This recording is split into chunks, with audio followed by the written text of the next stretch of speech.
Excellences, chers collègues, la 9762e séance du Conseil de sécurité est ouverte.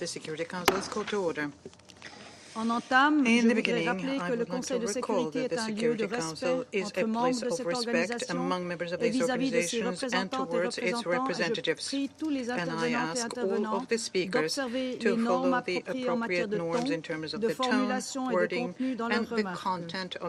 Je rappelle également que le Conseil encourage en règle générale tous les participantes et participants, aussi bien membres que non-membres, à faire leur déclaration en 5 minutes ou moins. L'ordre du jour provisoire de la présente séance est la situation au Moyen-Orient. L'ordre du jour est adopté.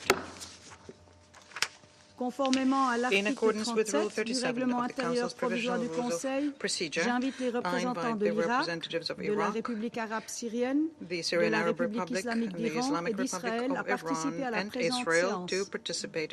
Il en est ainsi décidé.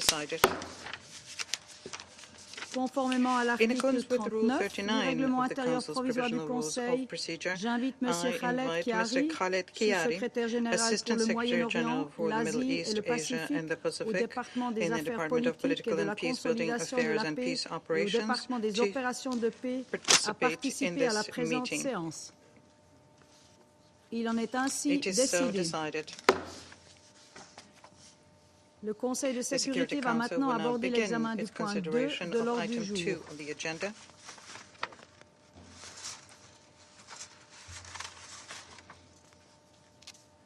Et j'ai le plaisir de donner la parole à M. Khaled Kiari. Madam President, distinguished members of the Security Council, the Middle East region witnessed yet another dangerous escalation over the weekend. In the early hours of 26th of October, the Israel Defense Forces announced that they conducted, quote, precise strikes on military targets in Iran, end quote. Facilities that Israel said were missile manufacturing, which included Iran's surface-to-air missile arrays and Iranian aerial capabilities. This is the first time Israel's military has claimed responsibility for attacking sites in Iran.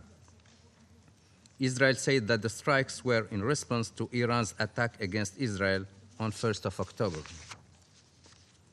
The Islamic Republic of Iran stated that the Israel military airstrikes targeted several sites in Khuzestan, Elam, and around Tehran provinces, with most of the missiles intercepted by its air defense system. Iran confirmed that 4 Iranian military officers and 1 civilian were killed. According to the General Staff of Iran's armed forces, the attacks caused limited and minor damage to several radar systems.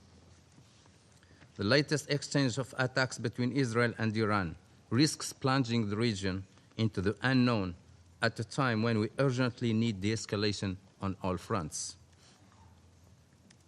I echo the Secretary General's condemnation of all acts of escalation. These acts must stop. Belligerent and threatening rhetoric must cease.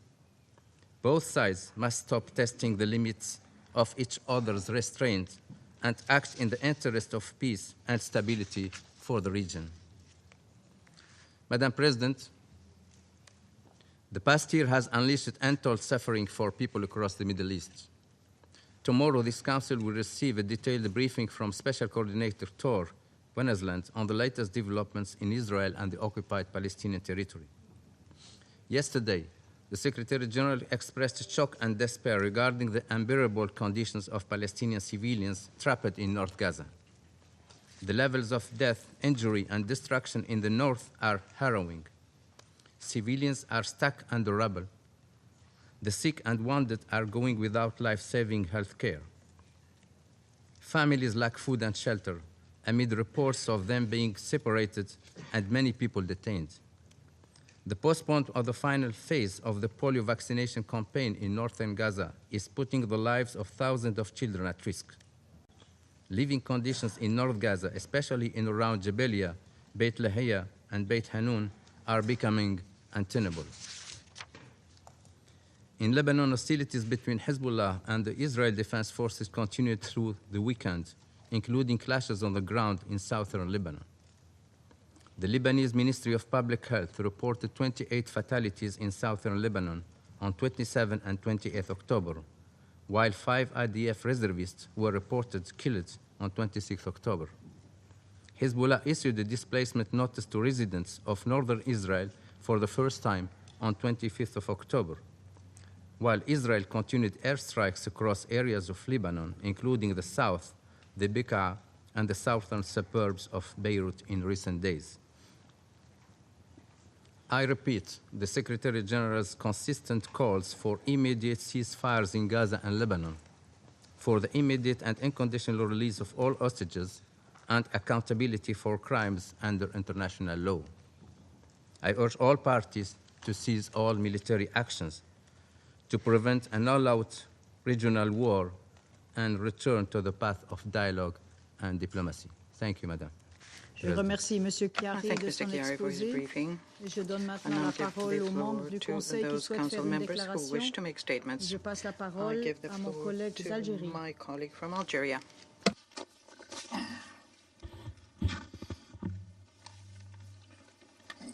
Madam President, I would like to extend my sincere gratitude for your swift response in convening this urgent meeting at our request. Algeria, China, and Russia. I also thank Mr. Chiari for his briefing. Since the start of our term in the Security Council last January, we have warned about the risk of the Israeli aggression against Gaza spreading across the Middle East. Unfortunately, this risk has become a reality.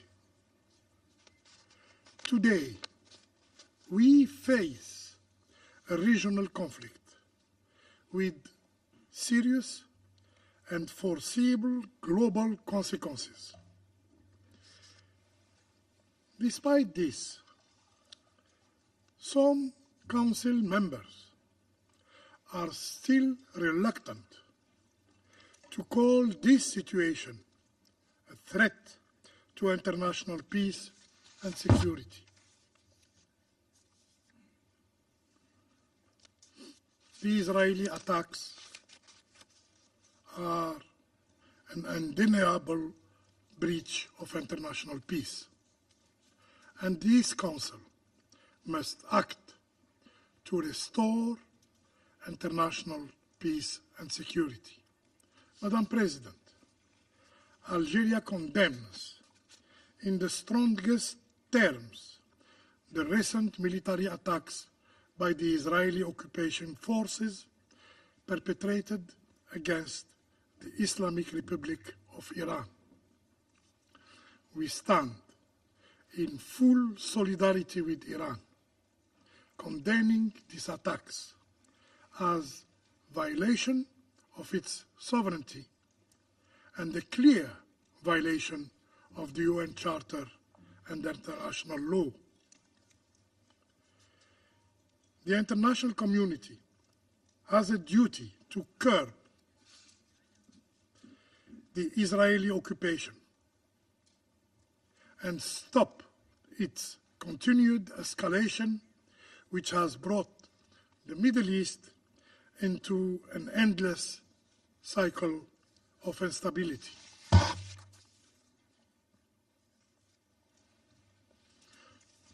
Colleagues, after the Israeli airstrikes on Iranian diplomatic premises in Damascus last April, we have emphasized that true peace requires adherence to the UN principles and the respect for international law by all.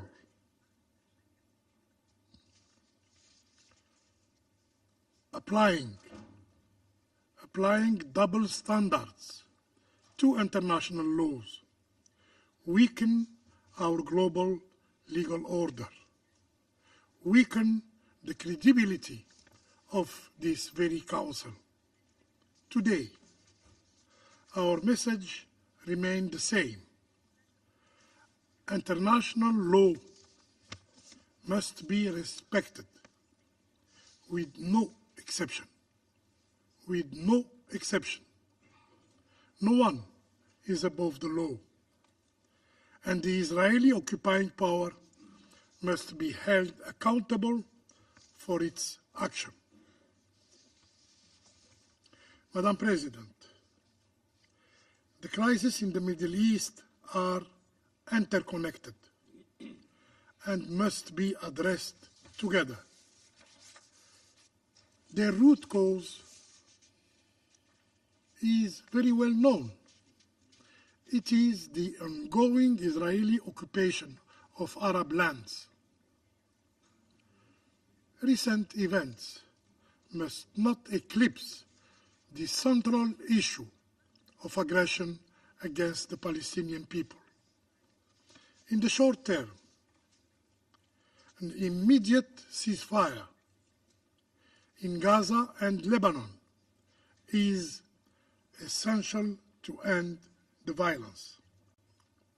In the long term, lasting peace requires that Palestinians enjoy their legitimate rights and that the Israeli occupation of all Arab territories is put to an end. In this regard, the Security Council must uphold its responsibilities, and we call on all members of the Security Council to impose, yes, to impose an immediate and permanent ceasefire in Gaza and Lebanon, and to work towards establishing an independent Palestinian state with Al-Quds Sharif as its capital, and to bring an end to the Israeli occupation of all Arab lands. I thank you. Je remercie le représentant de l'Algérie et je passe la parole au représentant de la Chine. To the representative of China. Thank you, President. I I thank you for convening this meeting at the request of Iran, Algeria, China, and Russia. I also thank ASG Chiari for his briefing. On October 26, Israel launched rounds of airstrikes against several sites in Iran, causing damage to facilities and casualties on the Iranian side. China condemned any violation of Iran's sovereignty and territorial integrity and opposes acts of destruction that threaten regional peace and security.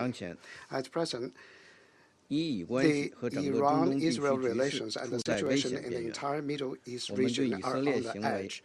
We are gravely concerned about the escalation caused by Israel's action and urge Israel to effectively cease all provocative acts. At the same time, we call on all parties to exercise calm and restraint, jointly abide by the UN Charter and the principles of international law, and return to the right track of resolving disputes through political and diplomatic means. At present, with the Gaza conflict still dragging on, with a new conflict between Lebanon and Israel breaking out, and with continuing tension between Syria and Israel and that in the Red Sea, the situation in the Middle East has long been precarious. At this critical moment, all parties should heed the overwhelming call of the international community for a ceasefire and a halt to the fighting, fully implement Council resolutions, and make unremitting efforts to de-escalate and restore peace and tranquility in the region. Any reckless provocation or military adventure to expand the fighting is irresponsible and is highly likely to lead to miscalculation and disastrous consequences. It must be pointed out that the fundamental reason for the continued worsening of tensions in the Middle East is that the ceasefire in Gaza has remained elusive. The fact that a number of Council resolutions calling for a ceasefire have been shelved undermines the Council's own authority and is not conducive to a fundamental solution to the conflict. China is of the view that under the current circumstances, the Council should utilize all the means available to it under the Charter to ensure the implementation of its relevant resolutions. We call on the country with significant influence on Israel to put saving lives and preventing war in the first place. Abandon any other political calculations and support the Council in taking further vigorous action on the current situation so as to push for an immediate ceasefire in Gaza and a cooling down of the situation between Lebanon and Israel, and to effectively curb the expansion and spread of the conflict. I thank you, President. Je remercie le représentant de la Chine et je passe la parole au représentant de la Fédération russe. Madam President, we'd like to thank the Swiss presidency for convening so quickly for the meeting that we requested together with delegations with China, namely the Security Council emergency meeting on the situation of the Middle East. And we're also grateful to the Assistant Secretary General Khaled Miari for his briefing on yet another level of escalation in the Israeli-Arab conflict. And we took note of the letter disseminated by the Minister of Foreign Affairs of the Islamic Republic Iran Araghchi, which contained the information about what happened. As we know, during the night from the 25th to 26th of October, Israeli Air Force delivered strikes coordinated with the United States on a number of facilities in the provinces of Tehran, Elam, and Khuzestan, as a result of which 4 Iranian service members were killed. If it weren't for the successive work of the air defense systems of the Islamic Republic, which was on high alert, then the number of victims, first and foremost among civilians, would be very different. Unfortunately, this escalation which took place was predictable, and the Israeli authorities in the recent weeks did not hide that they were getting ready to strike objects in Iran. At the same time, the United States and a number of allies not only did not try to talk West Jerusalem out of this dangerous thing, but stated directly or indirectly that Israel had the right to do this. They acted very responsibly because they provoked a new spiral of violence in the Middle East that way, instead of trying to make sure their protagonists refrain from a new exchanges of strikes. Furthermore, as far as we can say, Washington, in addition to that, provided West Jerusalem with intelligence information they needed for strikes. This is not only a violation of international law, it destabilizes an already charged situation in the Middle East, which is already balancing on the brink of war. In this context, we are very concerned by the growing explosive escalation between Israel and the Islamic Republic of Iran. It creates real threats to stability and security in the region, and we urgently call all of the parties involved to show restraint and violence and make sure that the developments do not take a catastrophic turn. All of the protagonists have to find themselves the strength and wisdom to get out of this spiral of uncontrolled escalation. We are very disappointed by the fact that this is not the first airstrike by Israel against countries in the region. Since the beginning of the escalation of the Israeli-Palestinian confrontation, Israeli Air Force several times bombed Syrian and Lebanese cities, and a number of political eliminations, including the head of the Executive Council of Hamas, Haniyeh, the Secretary General of Hezbollah, Nasrallah, and a number of other leaders of movements against Israel. Now, West Jerusalem is trying to involve Iran in confrontation. Iran, which is showing unprecedented restraint under the circumstances. It's very difficult not to have the impression that West Jerusalem is intentionally raising tensions, despite despite these signals from Tehran that they are ready to refrain from further spiraling confrontation.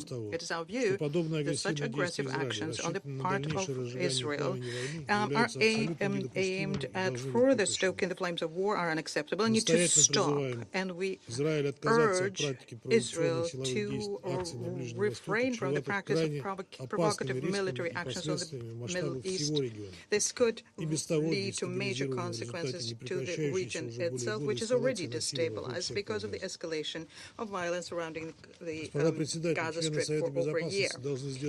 Madam President, members of the Security Council have to do their utmost to make sure that the region does not tumble into a new war against the background of a continued military operation by Israel in Gaza and Lebanon. We are very concerned by the disregard shown by the Israeli authorities with United States condonment of the position of the entire international community to have an immediate ceasefire. We have to state yet once again that West Jerusalem is not ready to give up on its choice to resolve all of its conflict situations with neighbors exclusively by force. Their determination to act that way is something that they have because they have the support and cover from its American allies who provide Israel with weapons and block any attempts on the part of responsible members of the Council to stop the Israeli military machine, which is killing the peaceful situations, and to prevent this region tumbling into war. Obviously, the reason of this new round of violence is to be found in the fact that the Palestinian-Israeli conflict is not settled on the basis of Security Council General Assembly resolutions. We think there's no alternative to a ceasefire in Gaza, accompanied by exchange of hostages and prisoners and organizing an unimpeded humanitarian assistance access. And this would be in line with the interests of all reasonable players in the region and outside. We call at the same time on the United States to be responsible about their duties as permanent members of the Security Council and allow the main UN body entrusted with the task of maintaining international peace and security to use all of their tools at their disposal to stop the conflict and implement the existing resolutions on the Middle East settlement. This is the only thing that can lay the foundation to relaunch the peaceful process for the settlement of the Palestinian issue on the internationally acknowledged basis, on the basis of the principle of two-state solutions. This is something that we always speak in favor of. This is the only scenario that can keep the Middle East region from a large-scale confrontation, which is fraught with the most disastrous consequences for all states, including Israel. I thank you. Je remercie le représentant de la Fédération de Russie et je passe la parole à la représentante de Guyana. Thank you, Madam President. I thank Assistant Secretary General Khaled Kiari for his briefing and acknowledge the participation of the permanent representatives of Iran, Israel, Iraq, and Syria in today's meeting. Madam President, Guyana is alarmed at the escalating tensions in the Middle East. We have noted the reports indicating that at least 5 persons were killed in Saturday's attack launched by Israel on the territory of Iran. We urge all parties in the Middle East to step back from the brink and to resist the temptation of tit-for-tat retaliatory action that embroils the entire region in a cycle of violence, suffering, and pain. Any further attacks could have catastrophic consequences, including the loss of more innocent lives and further destabilization of the region. The world cannot afford a wider conflict, and the people in the Middle East certainly cannot either. We call on all parties involved to exercise maximum restraint and avoid a broader conflagration. Madam President, members of this Council have repeatedly sounded the alarm about the possibility of a regional spillover of the ongoing war in Gaza. Sadly, that spillover is now a reality. We are all painfully aware of the grave humanitarian consequences of Israel's war on Gaza, the brutality of which has violated every tenet of international law, including international humanitarian law.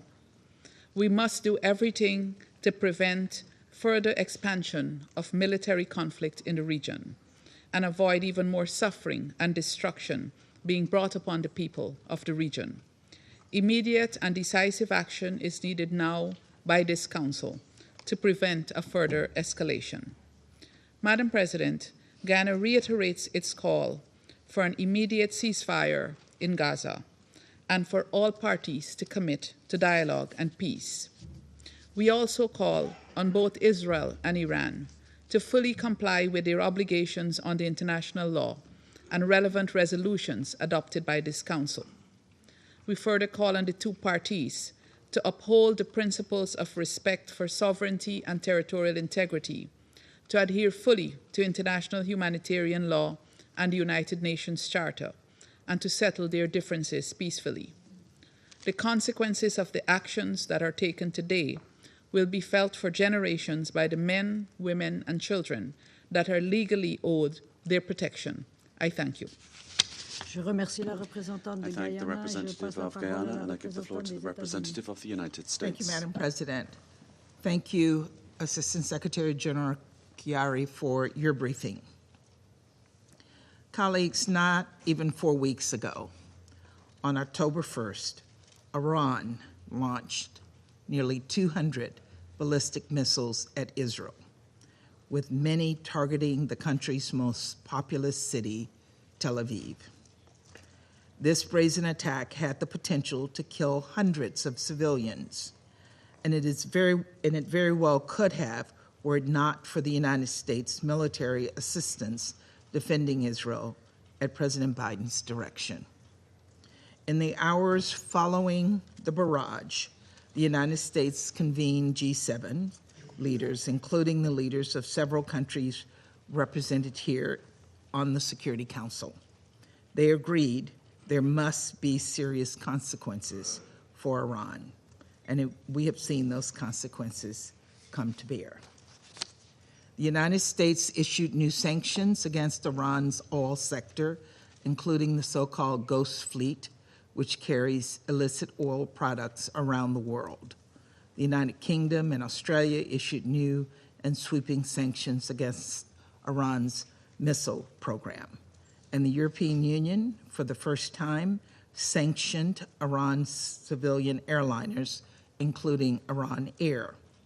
This coordinated diplomatic effort across multiple jurisdictions reflects a firm international consensus that Iran's aggressive actions against Israel, including in support of its terrorist proxy, Hezbollah in Lebanon, are unacceptable. There's also firm international consensus that Israel has a right to defend itself against Iran's attacks. And that is precisely what Israel did this weekend when it carried out a targeted, proportional, and direct military response against Iran with no reports of civilian harm. Specifically, Israel conducted precision airstrikes against multiple military targets across Iran and outside populated areas.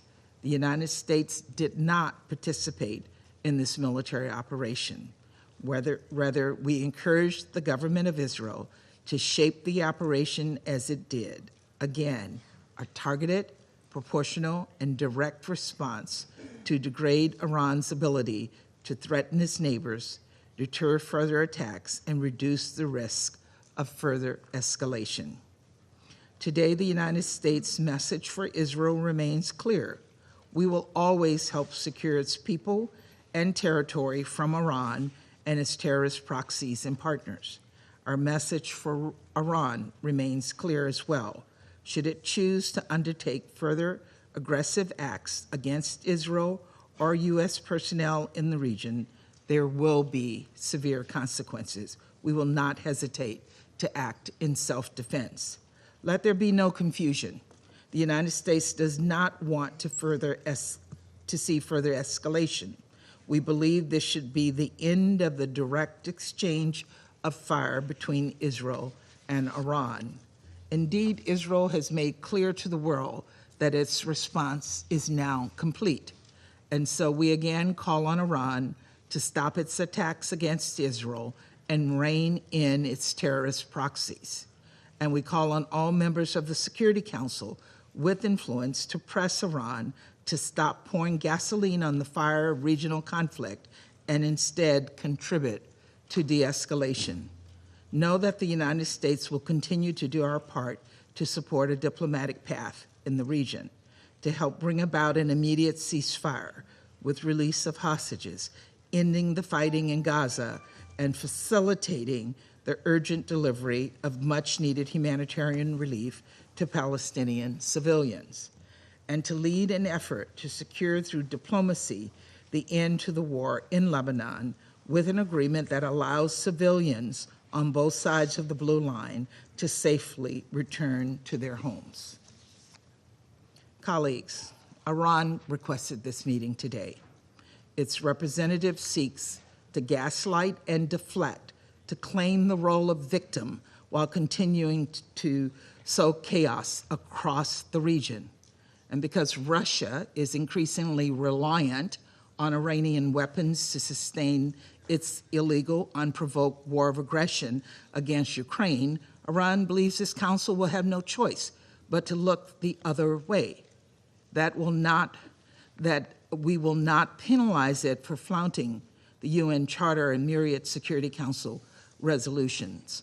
But Russia's words of support are hollow, given its own actions in Ukraine. We have the collective responsibility to prove Iran wrong, even in the face of obstruction by one member of this council, Russia. We must impose costs for supporting terrorism and undermining international peace and stability. So today, our message must be clear. We will not allow the region's future to be dictated by Tehran and its proxies, whose actions before, on, and since October 7th have put millions of innocent civilians at risk. It is time for de-escalation, for Iran to cease its destabilizing activities, and for us to get these diplomatic deals done. Together we can and we must oppose Iran's malign activities and create a future of peace, dignity, and security for all. Thank you, Madam President. Je remercie la représentante des États-Unis et je passe la parole au collègue du Mozambique. Madam President,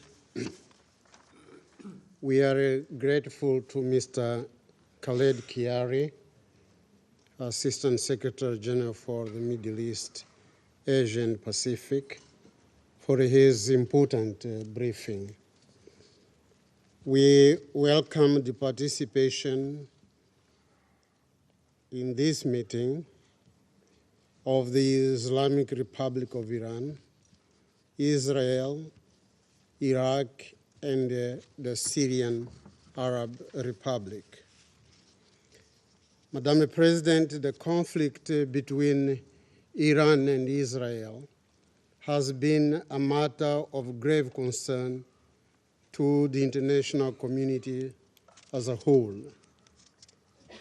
The mutual military attacks between these two countries are, in our view, to be deplored and condemned.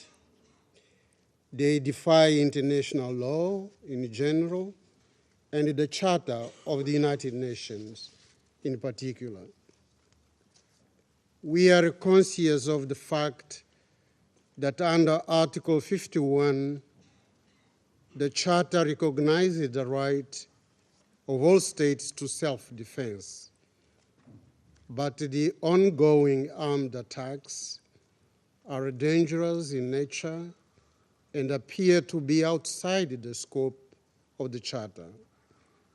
These are retaliatory and reprisal measures that violate the sovereignty and territorial integrity of the states involved. We appeal to Iran and Israel to cease their tit-for-tat confrontation. It has the potential of leading the region and the world to disastrous and catastrophic consequences. In that connection, we note with regret that the persistent direct confrontation between Iran and Israel since April 2024 has exacerbated the situation in the region. The violence has had devastating effects on civilian populations who are already suffering in the occupied Palestinian territories, in Syria, in Lebanon, in Israel, and in the broader Middle East region. It is our firm belief that diplomacy and dialogue, not crude use of force, are critically needed at this juncture. In this connection, it is imperative that all parties involved, Iran and Israel in particular, exercise restraint and approach the situation with wisdom, prudence, and statesmanship. The parties also need to strictly adhere to international legal norms to prevent further military confrontation. In this context, the full implementation of Security Council Resolution 1701, which calls for a full cessation of hostilities between Israel and Hezbollah, the withdrawal of Israeli forces from Lebanon, and the disarmament of Hezbollah is crucial for achieving peace and stability in the region. Similarly, the implementation of relevant Security Council resolutions on Gaza that demand an immediate ceasefire, the delivery of humanitarian aid to the affected population, the release of hostages is equally essential for de-escalating the conflict and providing relief to those in need. Mozambique reiterates its consistent appeal for the Security Council members and the international community at large to work together and speak with one voice in order to achieve peace and stability in the Middle East. I thank you, Madam President. Je remercie le représentant du Mozambique. I thank the representative of Mozambique, and I now give the floor to the representative of Japan. Thank you, Madam President. I thank ASG Hiari for his briefing. Today's urgent meeting has been convened following Israel's attack on Iran military facilities last Saturday.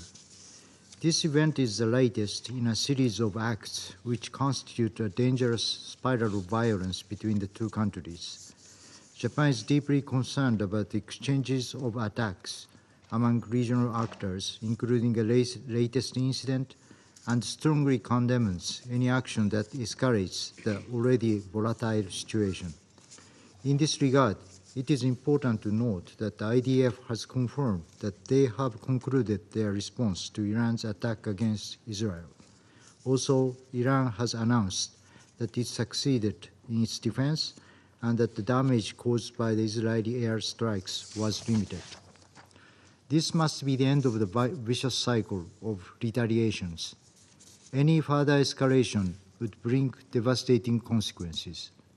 We strongly urge all parties to exercise maximum restraint.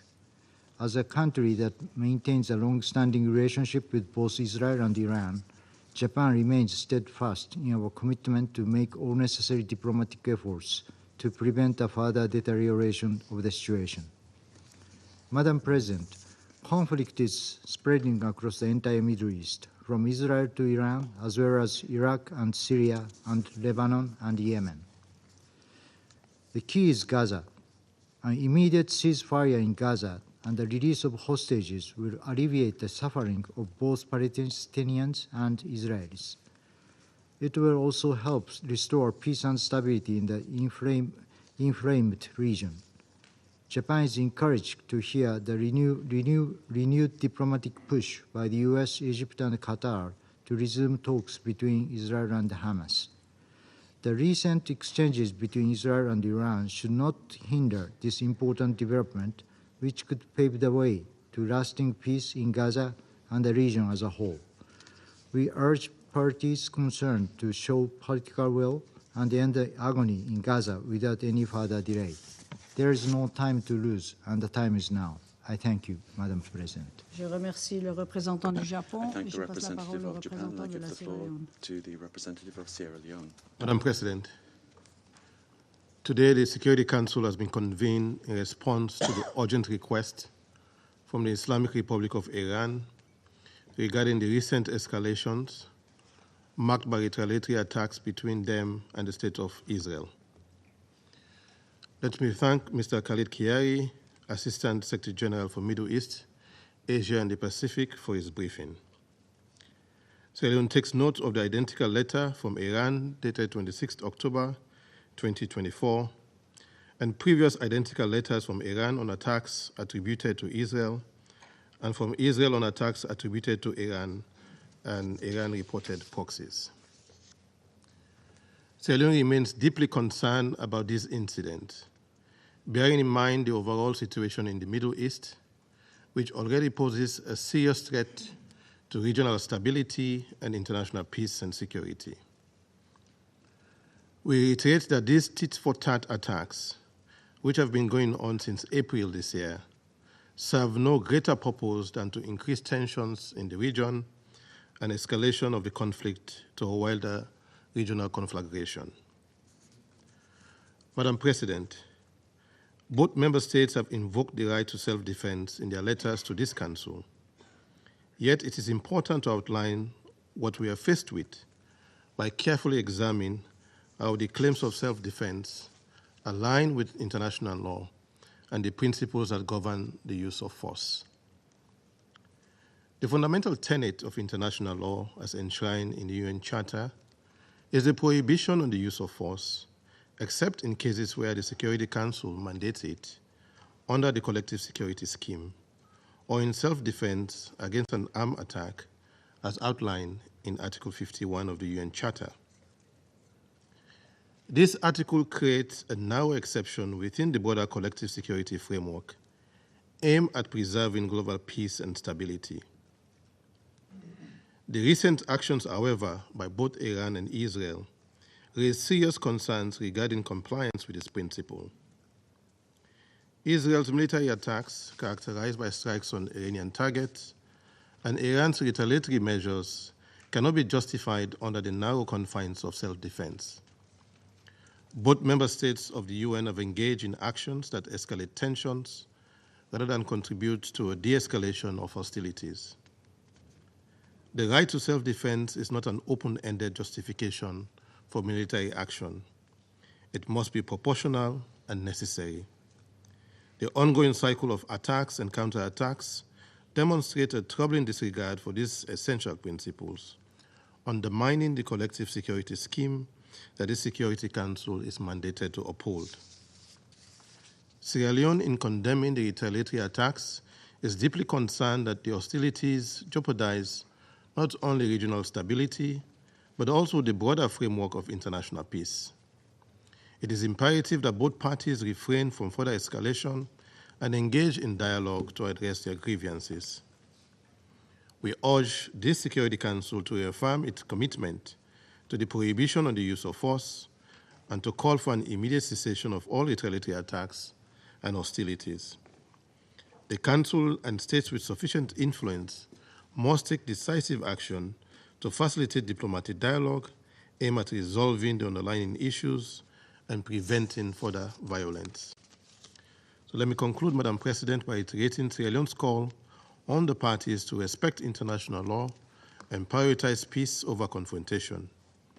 We must work together to ensure that the principles of the UN Charter are upheld and that we navigate this crisis through dialogue and not violence. I thank you. Je remercie le représentant de la Sierra Leone et je passe la parole au représentant de la Slovénie. Thank you, Madam President. I also want to thank Assistant Secretary General Chiari for his briefing. In a crisis of vengeance and retaliations, only a search for common interests can prevail over war, and common interests can only be peace. Every provocation, every strike and reaction lead us further from peace. In our meetings over the past few months, we have repeatedly cautioned against an all-out war in the Middle East.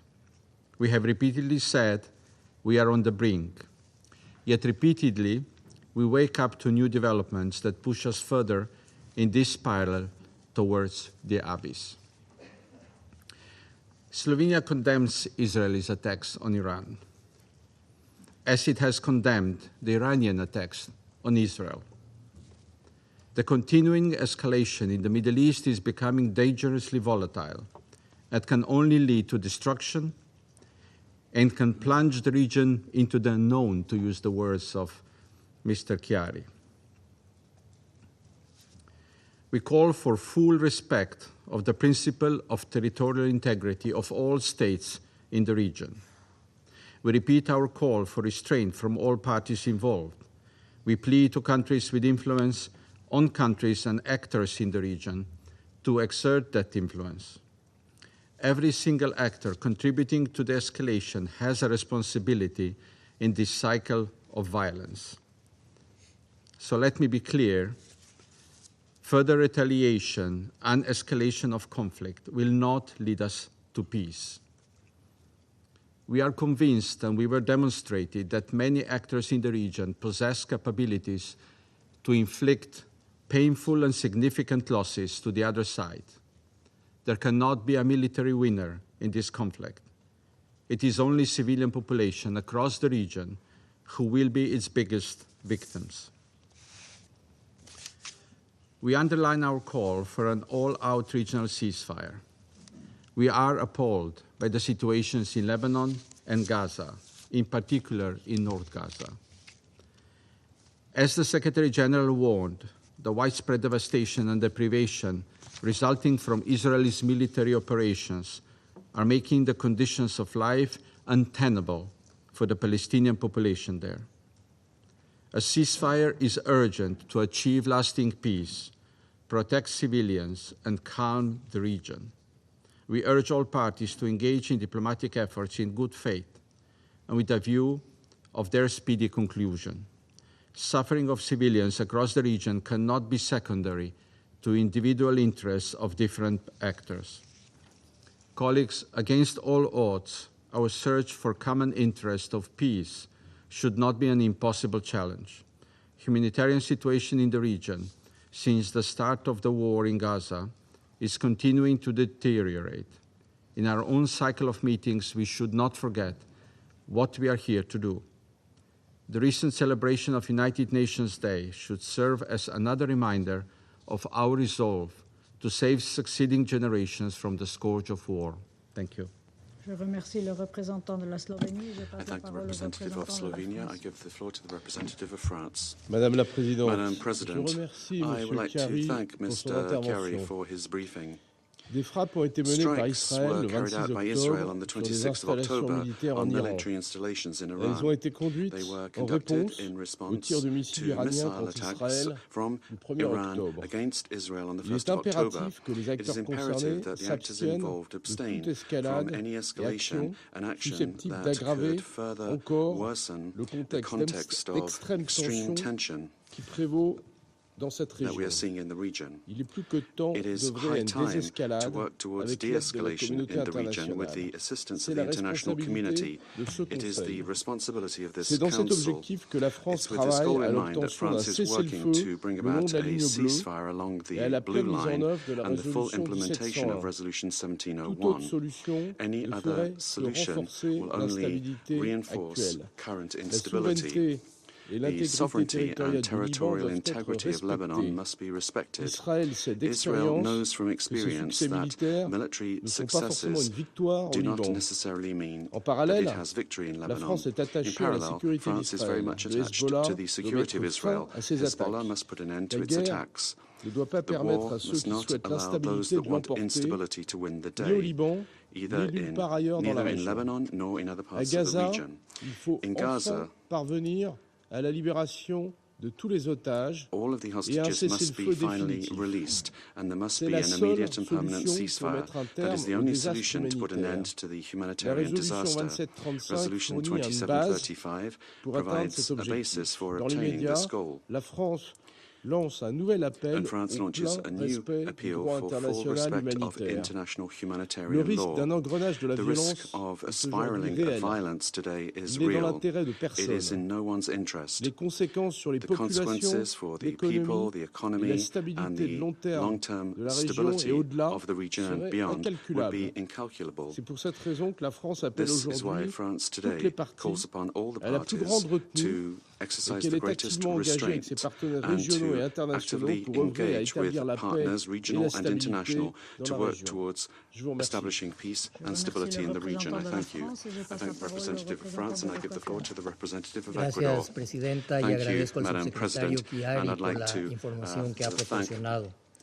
La ASG persistencia y Chiari la for the escalada del information conflicto es provided. alarmante y constituye The una amenaza de increase in consecuencias tensions imprevisibles is a para la threat anhelada estabilidad to regional, the regional por lo que el Ecuador stability, rechaza and Ecuador todo therefore aquello que rejects contribuya a anything este that espiral de would violencia. contribute to this spiral Lo of cierto violence. es que en los últimos What's meses se true han is that producido in entre las recent partes months between the una serie de parties there have incidentes, been a number ataques, of incidents and lanzamientos de attacks, misiles, launching of los mismos que deben missiles that have cesar taken place. inmediatamente. This must cease immediately. Ante esto, In the light of hemos this, escuchado a we las have partes heard invocar the parties disposiciones de la refer to Carta, provisions of the como la Charter, contenida en el such as artículo the 51, Article 51 sin que provision, exista en without todos los there casos being in all una clara cases concordancia a clear con su letra y agreement espíritu. with regard to its letter and Por spirit. esto, el cese al fuego en la That's why región a es ceasefire in the urgente. region is a matter of Si la urgency. exacerbación de las tensiones If the continúa, heightened los tensions escenarios continue, son then the desalentadores. future scenarios are far from Las partes encouraging. están en la The obligación parties de have the obrar con obligation to moderación act with y en moderation estricto apego and in al strict derecho accordance internacional. with international Señora law. Presidenta, Madam el President, derecho internacional humanitario international ha humanitarian sido law has constantemente been infringido. consistently Es el momento infringed during de this colocar en period. primer This lugar is la the time vida to y la seguridad de prioritize los the civiles, life and en security of especial de civilians, mujeres in y particular niños.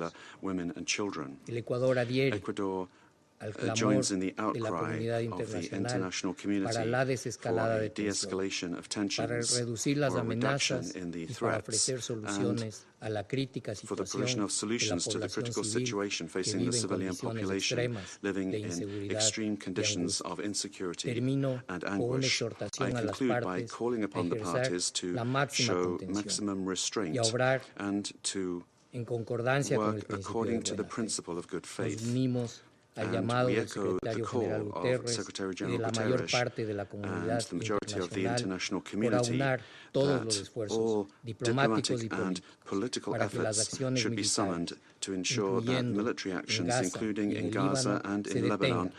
are restricted, Es are stopped. imperativo It is impedir imperative una that guerra we prevent regional total. a total Muchas gracias. regional Je war. Thank remercie le you. représentant de I thank the l'Équateur et je passe la representative of parole au Ecuador, and I give the floor représentant to de the la République de representative of the Corée. Republic of Korea. Thank you, Madam President. I also thank ASG Chiari for his important briefing on the current situation in the Middle East.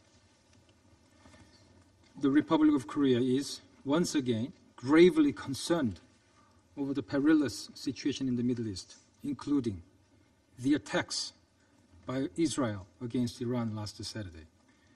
Since Iran launched 200 projectiles against Israel about a month ago, the international community, including the Republic of Korea, has been carefully monitoring the possible reaction by Israel. Against the global calls for urgent de-escalation and dialogue, it is deeply regrettable that further cyclical violence has taken place in the Middle East. We take note that the attacks last weekend targeted military premises. However, it is seriously disturbing that over the last year, the vicious cycle of violence has not been served in the region. In April, we witnessed a similar situation reach a critical point as the two countries engaged in direct attacks. They managed to avert a full-blown armed conflict at that time. We believe the two countries are wise enough to avoid a wider conflict this time too. A full-scale conflict in the region helps no one and would only imperil the lives of ordinary, innocent civilians. As such, we urge all actors in the region, both the state and non-state actors, to halt any additional escalatory actions. The risk of miscalculations looms large. Thus, we call for a maximum restraint by all actors and appeal to those actors to break the cycle of violence and vengeance and recalibrate toward the pursuit of dialogue and diplomacy, the only option to restore security and safety in the region. Madam President, we note that the extreme instability currently swirling in the Middle East started with the terrorist attacks by Hamas 1 year ago and the massive Israeli military operations in Gaza following the attacks. Since the outbreak of the current situation in Gaza, the members of this council has repeatedly warned against the spillover effect of the conflict. It is deeply alarming that this spillover is not only the ongoing present reality, but it is heading toward the worst case scenario, where major regional powers are exchanging direct attacks. However, despite this reality, the Republic of Korea believes that we can still step back from this brink. Thus, we once again call for an immediate ceasefire, both in Gaza and in Lebanon, an urgent de-escalation in the wider region. The civilians in the Middle East, regardless of their nationality, ethnicity, or religion, all deserve peace and security. I thank you, Madam President. Je remercie le représentant de la République de Corée et je passe la parole au représentant de Malte. Thank you, Madam President, and I also thank ASG Chiari for his briefing. Today's meeting is another reflection that this Council's repeated calls for caution and restraint continue to be disregarded by the parties in the region. At a time when our focus should be on diffusing tensions and ending hostilities, we instead continue to witness steps and decisions in the opposite direction. The recent attacks and retaliatory strikes between Israel and Iran are extremely worrying. They take the risk of miscalculation, misinterpretation of intentions, and human error to unacceptable heights in what is an already incredibly volatile context and bring the region closer to the precipice. Let us stress once again, this is not the time to engage in risky standoffs. This is not the time to test limits. This is not the time for inflammatory rhetoric and threats to further escalations. Such high-stake maneuvers and unnecessary gambles only serve to put civilians at risk, further destabilize the region, and undermine any prospect for peace. What we need at this moment in time is a measured approach where all parties commit to diplomacy and dialogue. We have a window of opportunity to end the hostilities and give peace a chance. Let us seize it without further delays.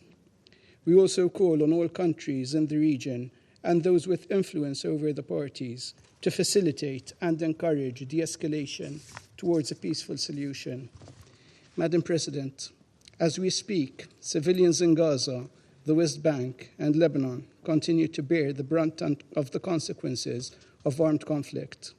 As often happens, women and children are being impacted in a disproportionate manner.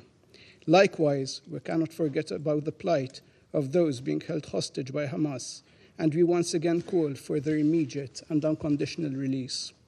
Throughout the conduct of all hostilities, we unequivocally condemn all military actions that target civilians and civilian infrastructure. All parties must adhere to international law, including international humanitarian law and international human rights law. This includes the obligation to protect civilians and the prohibition against the indiscriminate shelling of population civilian centers. There is no more time to waste. The Council must focus on prioritizing de-escalation and restraint as a pathway out of this bleak and volatile period. Cool heads must prevail. We must act in a united and decisive manner to ensure a return to the peaceful path. A step in this direction is through the full implementation of all relevant Security Council resolutions. The full, immediate, and effective implementation of relevant Council resolutions and the orders of the ICJ is equally essential. I thank you. Je remercie le représentant de Malte et je passe la parole à la représentante du Royaume-Uni. Thank you, President, and I thank ASG Chiari for his briefing. Last weekend, Israel struck military targets inside Iran. Both Iran and Israel have conducted direct strikes against each other. But Iran is not just the victim in this conflict. Now, however, is the time to stop. Iran should not respond. All sides must exercise restraint. No good can come of pouring more fuel on the flames of this escalating cycle of violence.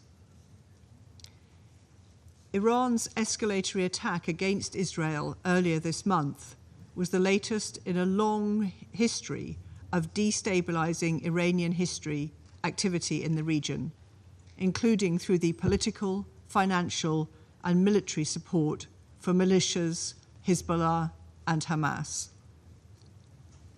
We have been clear that Iran must end this support. All our efforts now should be on breaking the cycle of violence. Let me be clear, a regional war is in no one's interest. My Foreign Secretary spoke with his Iranian and Israeli counterparts yesterday, emphasizing the need for de-escalation on both sides. We and our partners have been sending this message clearly and consistently. Only political solutions can restore peace to the region. That's why the UK has consistently called for immediate ceasefires in Lebanon and Gaza.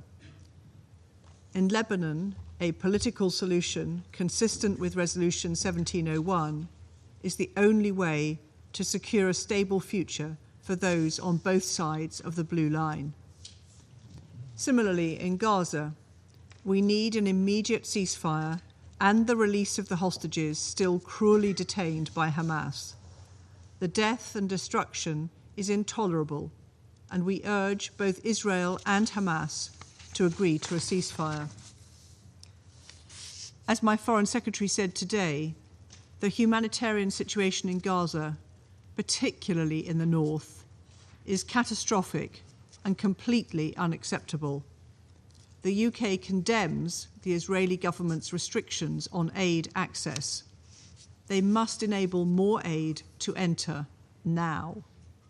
There can be no justification for denying civilians access to essential supplies.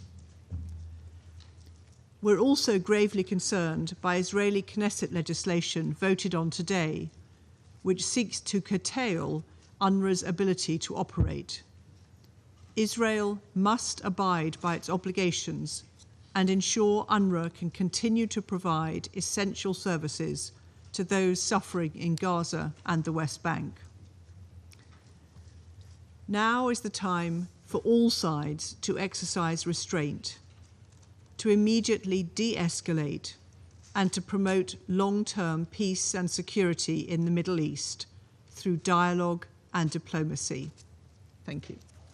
Je remercie la représentante du Royaume-Uni et je me permets de faire une déclaration à titre national. Et comme mes collègues, je voudrais d'abord remercier le sous-secrétaire général Chiari de son intervention. Chers et chers collègues, face aux souffrances inqualifiables frappant sans relâche les civils au Moyen-Orient, il est difficile d'imaginer que la région puisse sombrer encore davantage dans la violence.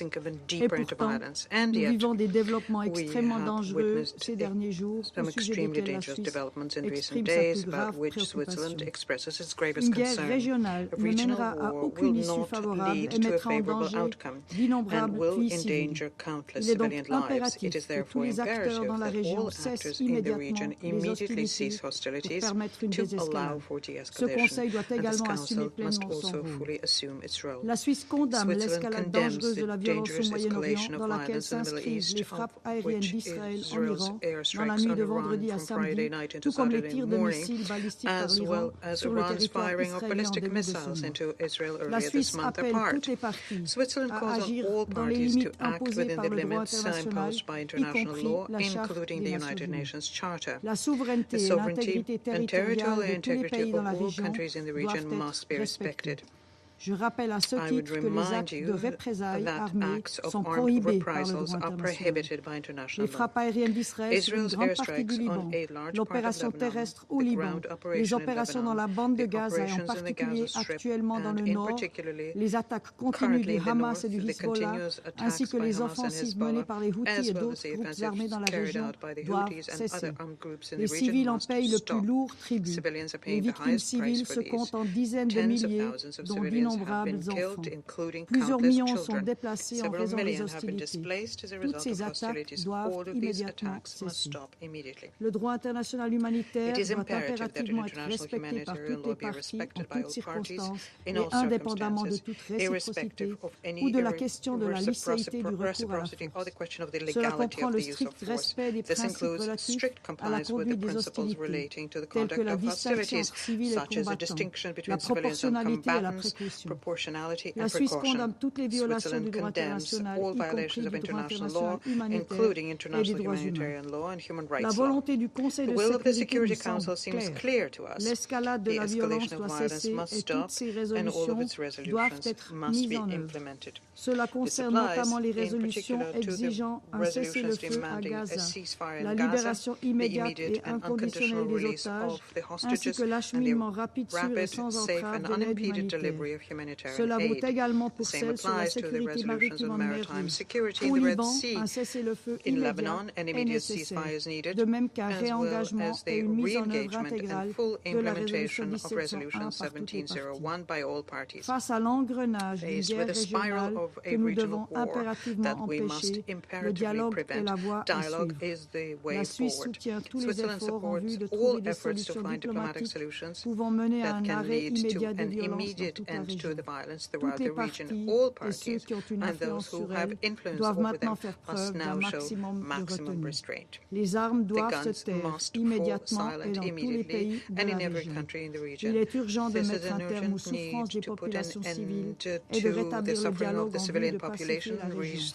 La responsabilité d'un Conseil de sécurité uni dans son action en faveur de la paix est claire. Je vous remercie.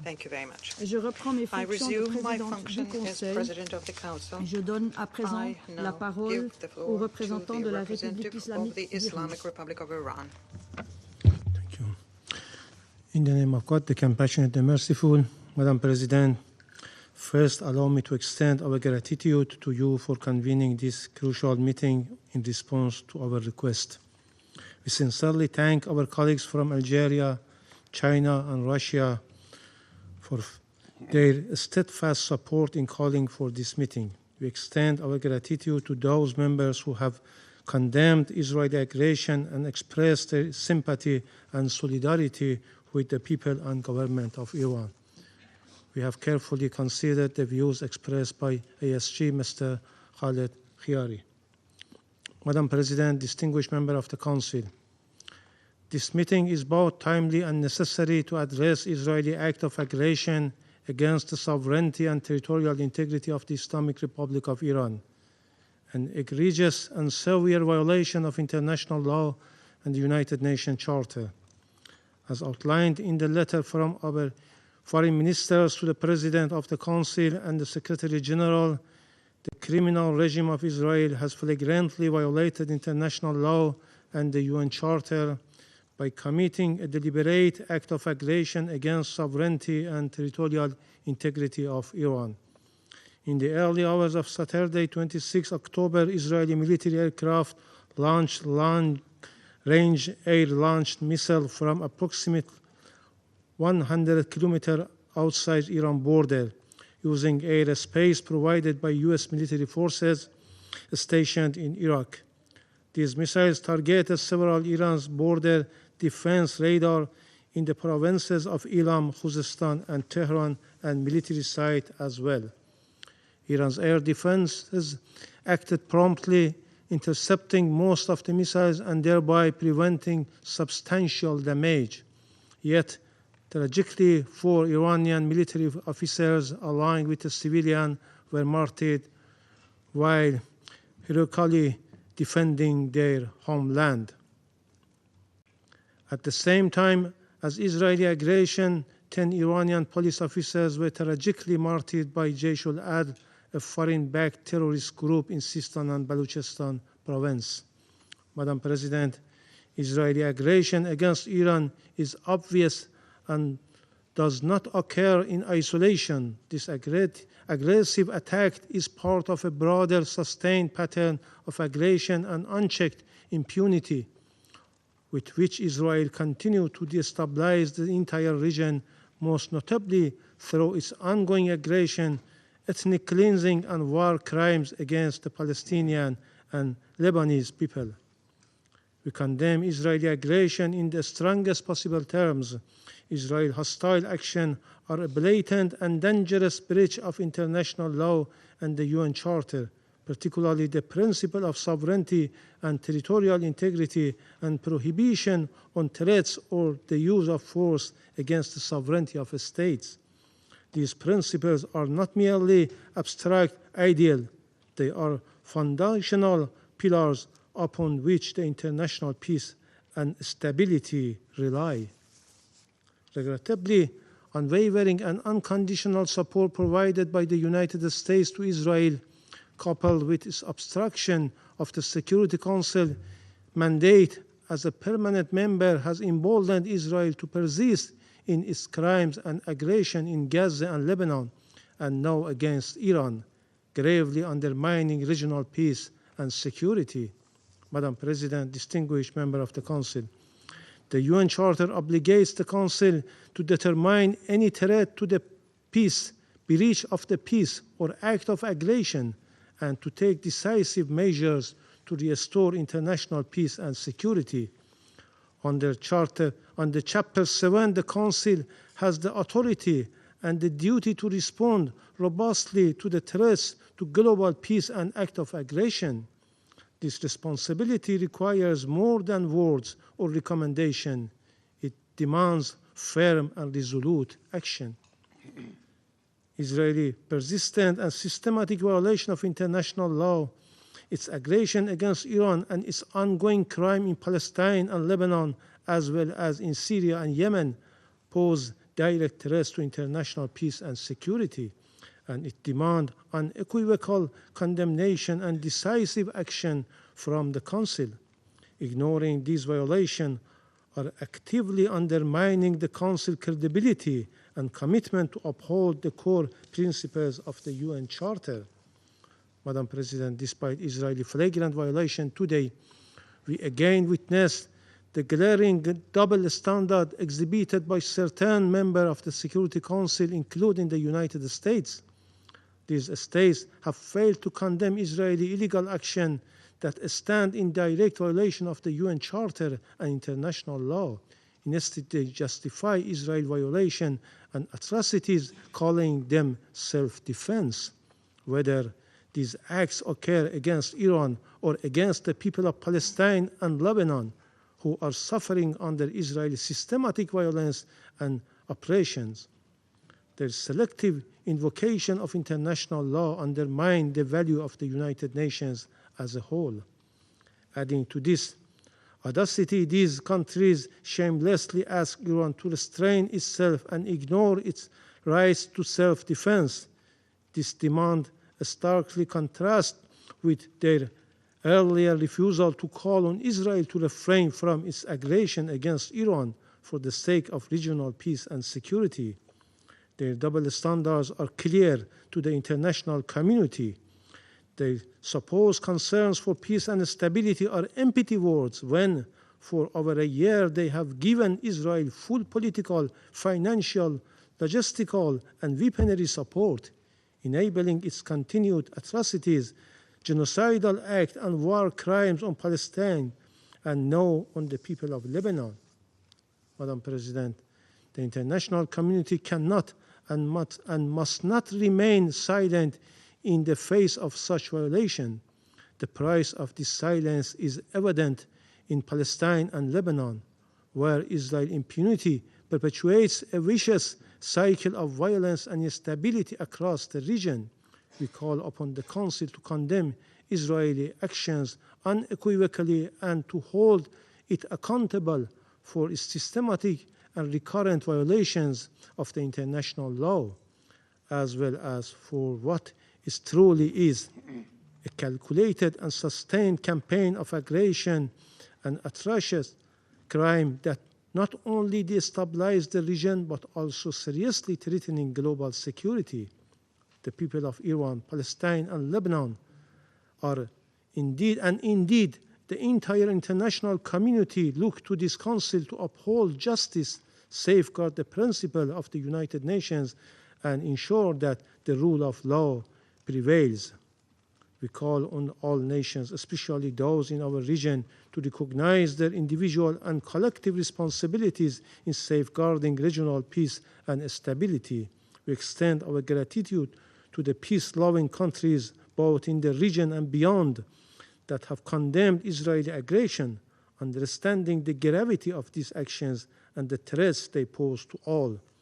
The responsibility for this dangerous escalation lies squarely with the Israeli regime and certainly with those who enable it, foremost among them the United States, which remain Israeli primary and unwavering supporter in committing these grave atrocities and also paralyze this august body to fulfill the primary responsibilities.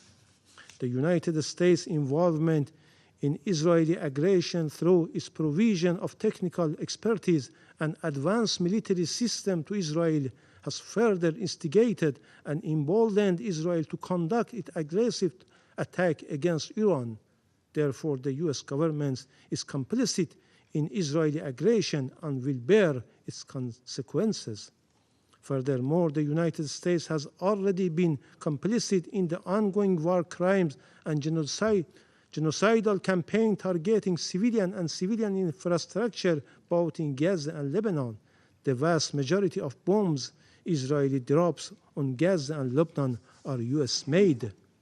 In conclusion, Madam President, the Islamic Republic of Iran has consistently championed diplomacy as the pathway to addressing regional challenges and fostering peace and stability.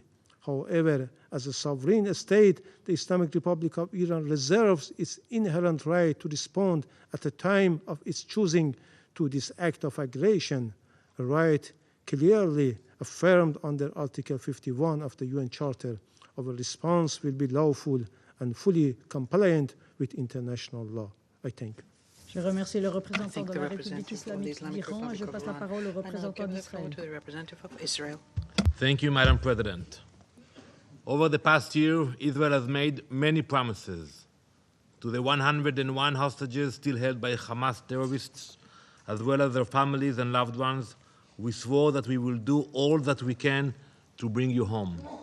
To the terrorists who orchestrated and participated in the mass murder, rape, and kidnapping of Israelis, we pledge that justice would find them, no matter how long it took, how far they ran, how hidden their bunkers. To the civilians in our north who face unrelenting terror from Hezbollah at their borders, we vowed they would once again live safely and securely in their homes. They have our word that Israel will never rest until peace is restored, until every last terrorist is driven back from our borders. And finally, we addressed Iran directly in response to their brutal, calculated missile attacks on our civilian population. Almost 200 ballistic missiles aimed at cities, homes, and sacred places. We promised that their actions would not go unanswered. We assured them that we would choose the time and manner of our response, and that it would be painful. Those promises are being kept. Today, those who have sown terror and hate, Yahya Sinwar, Muhammad Deif, Hassan Nasrallah, find themselves reunited in the darkest pits of hell. Their alliance in life was a pact of terror, and in death, they face the consequences of their cruelty. Israel's enemies now understand that our promises are not empty. But let there be no misunderstanding. Our message goes beyond individuals, beyond the pounds. It is directed squarely at the Iranian regime. the puppet master behind these heinous acts. Iran's leaders chose to assault Israel, to destabilize the region and unleash chaos. They promised us destruction. We have answered with strength. No sovereign country would tolerate hundreds of ballistic missiles aimed at its civilian population.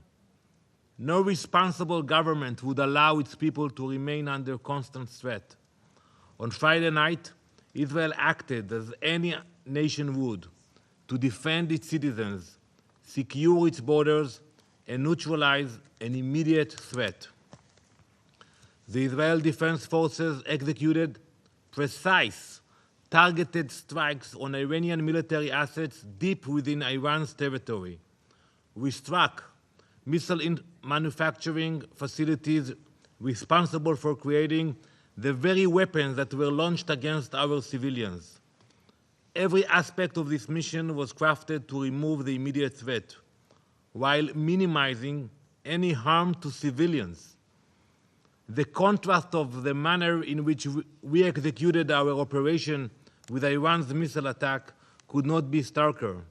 While Iran recklessly aimed their missiles at entire civilian communities, cities, Tel Aviv, Haifa, Israel utilized the most precise munitions in the world to focus solely on military targets. Israel remains resolute. We will continue to act in defense of our people with precision, strength, and an unbreakable commitment to the safety of our citizens. For years, Iran has deliberately escalated its efforts to destabilize the Middle East, arming and directing their terror proxies, from Hezbollah in Lebanon to Hamas in Gaza, from the Houthis in Yemen to the Shiite militias in Iraq and Syria. Iran has seeded violence, chaos, and destruction throughout the Middle East. But this violence is not limited to Israel's border. It threatens regional stability, global security, and economic stability. For years, Iran has openly violated numerous Security Council resolutions, chief among them Resolutions 2231, 1701, and 2216. Iran's ambitions reach far beyond Jerusalem or Tel Aviv. We all know, they seek dominance across the region and beyond, using terror as their primary tool to intimidate, destabilize, and assert influence.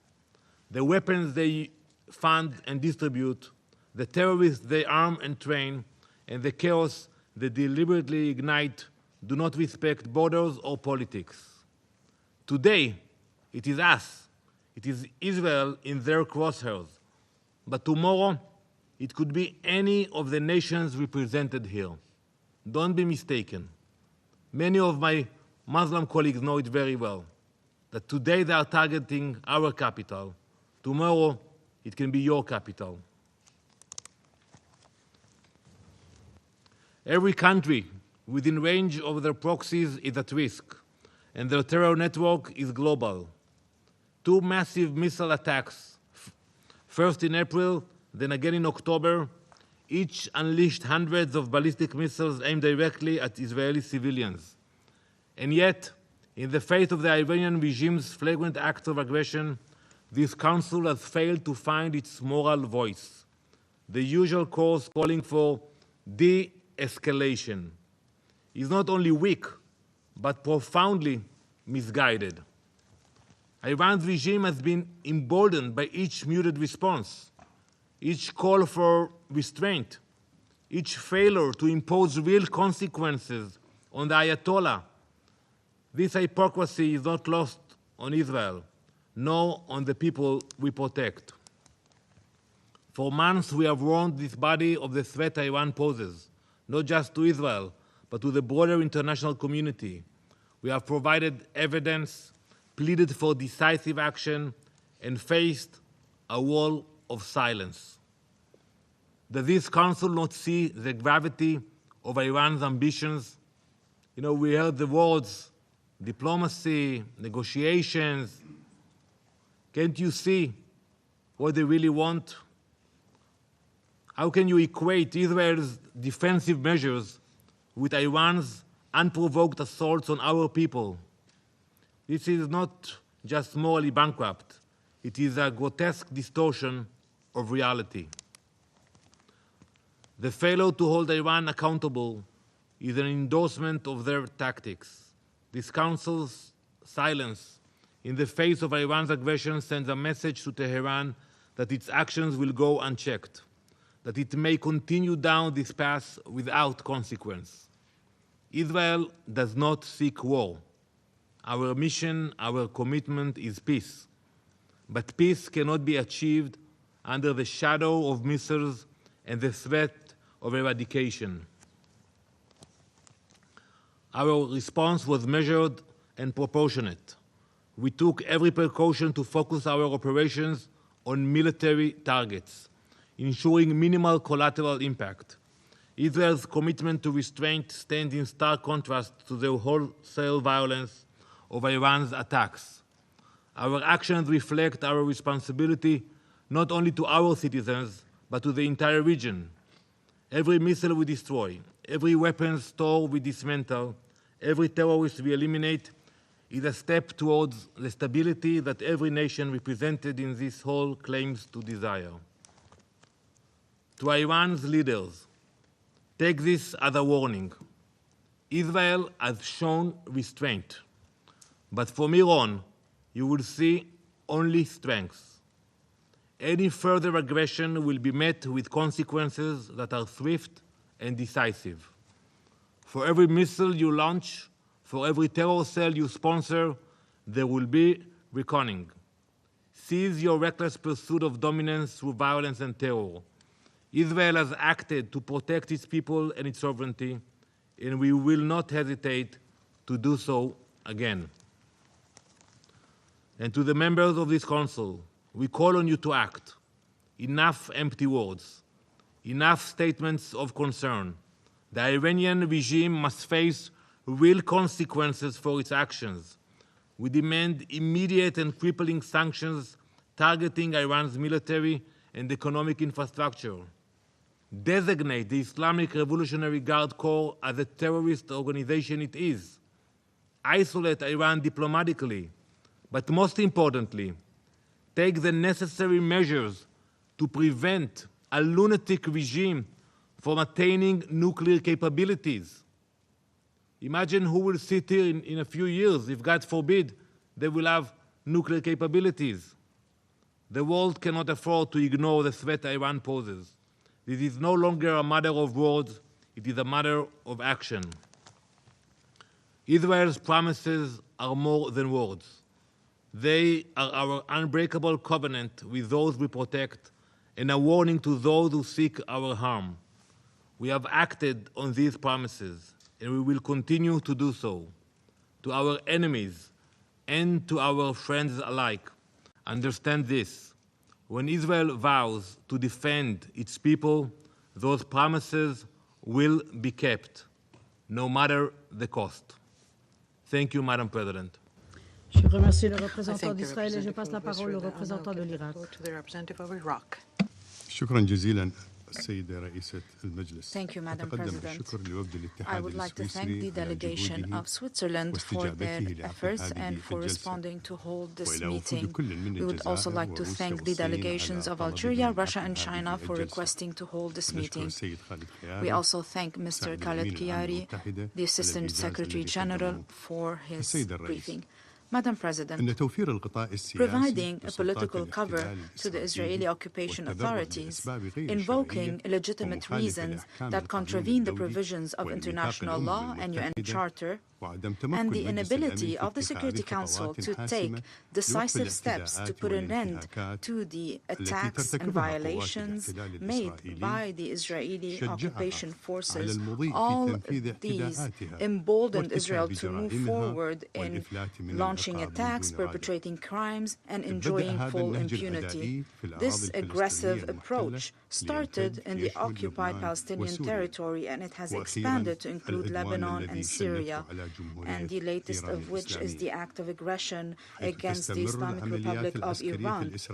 The Israeli military operations continue to violate the sovereignty and territorial integrity of these countries on many occasions and in different international fora, including this very council. Iraq has warned of the dangerous consequences of the silence of the international community vis-à-vis the Israeli aggressive behavior, which continues without restrictions or accountability. Madam President, Iraq strongly condemns the Israeli attack on Iranian territory, which represents a blatant violation of the sovereignty of Iran. It is a violation of the provisions of international law and the UN Charter. Iraq stands in solidarity with the Islamic Republic of Iran. We affirm that this act of aggression is a dangerous escalation that has adverse consequences for peace, security, and stability in the region. It could expand the conflict and drive this already suffering region towards a dangerous precipice, and it threatens to increase tensions.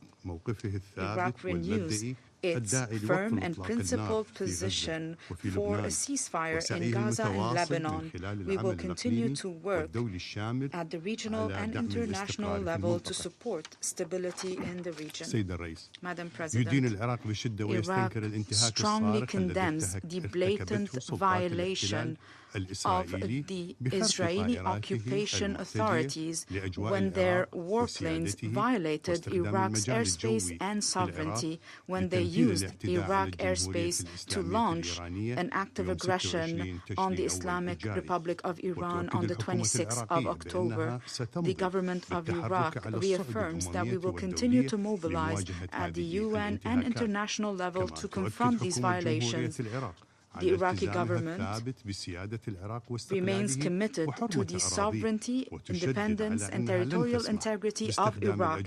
We will not allow for our airspace or territory to be used to launch attacks on other countries, especially countries in the region with whom we have relationships based on mutual respect and common interest. This position reflects the policy of the government of Iraq to maintain stability in the region by preventing the use of our territory in regional conflict. We will continue to support the resolution of conflict through dialogue and mutual understanding. In conclusion, Madam President, given these events, it is necessary for the Security Council to shoulder its responsibility in maintaining international peace and security, in taking clear and serious steps to put an end to these acts of aggression. We call for an immediate cessation of all acts of aggression, to respect the sovereignty of member states of the United Nations. We ask for reassurances that such violations will not be repeated. We ask to put an end to the occupation and guarantee security and stability in the region. We reaffirm that respecting national sovereignty of states is one of the pillars of international peace and security. Any violation of this sovereignty undermines efforts for peace and jeopardizes security and stability. We do hope that the Security Council will take the proper measures to make sure that member states will trust once again this international order. I thank you. I thank the representative of Iraq, and I now give the floor to the representative of the Syrian Arab Republic.